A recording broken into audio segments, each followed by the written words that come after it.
नाशिक महानगरपालिका सार्वत्रिक निवडणुकीचा बिगुल वाजताच प्रभाग क्रमांक 4 मधील राजकीय हालचालींना वेग आलाय।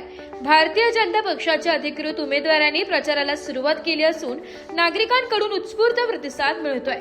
या प्रभागातून भाजपचे अधिकृत उमेदवार म्हणून मोनिका शंकर हिरे, सरिता रामराव सोनवणे, सागर हिरामन लामखडे आणि हेमंत दिनेश शेट्टी हे निवडणूक रिंगणात उतरले। प्रचारादरम्यान घराघरात जाऊन संपर्क साधताना उमेदवारांना नागरिकांचा सकारात्मक पाठिंबा लाभत असल्याचं दिसून येत आहे। प्रचाराच्या वेळी उमेदवारांनी प्रभागातील विविध प्रश्नांवर नागरिकांशी संवाद साधलाय। रस्ते, पिण्याचे पाणी, स्वच्छता, ड्रेनेज आदी मूलभूत सुविधा सक्षम करण्यावर भर देणार असल्याचं उमेदवारांनी स्पष्ट केलंय।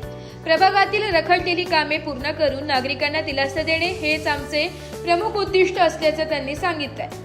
तसेच महिला आणि युवकांसाठी विकासाभिमुख योजना, रोजगार निर्मितीचे उपक्रम, क्रीडा व सांस्कृतिक सुविधा वाढवण्याचा मानस असल्याचं उमेदवारांनी नमूद केले। प्रभागाचा सर्वांगीण विकास साधण्यासाठी नागरिकांच्या सहकार्याने काम करण्याचा निर्धार यावेळी उमेदवारांनी व्यक्त केलाय। प्रचारादरम्यान भाजपचे पदाधिकारी, कार्यकर्ते व नागरिक मोठ्या संख्येने उपस्थित होते।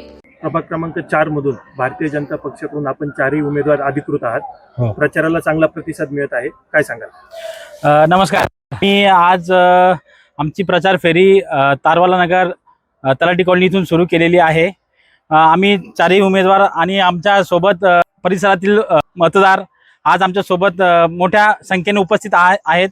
मी आपल्या देशाचे पंतप्रधान माननीय मोदी साहेब, तसेच आपल्या राज्याचे मुख्यमंत्री देवेंद्र फडणवीस साहेब आणि तसेच आमचे मार्गदर्शक गिरीश भाऊ महाजन आणि आमचे प्रेरणास्थान आमदार राहुल भाऊ ढिकले यांच्या प्रेरणेने आम्ही प्रभाग क्रमांक 4 मध्ये निश्चित कमळ फुलवू आणि ह्या प्रभागाचा विकास निश्चित करू। क्रमांक 4 मध्ये सध्या कुठल्या समस्या आहे आणि निवडून आल्यानंतर त्या कशा पूर्ण करणार आहात? आता प्रभागात समस्या पाहायला गेलं तर रस्त्यांची अडचण आहे, तसेच पाण्याची समस्या आहे। त्याचं निराकरण करण्याचा आम्ही निश्चितपणे निवडून आल्यावर 4ही लोक प्रयत्न करू।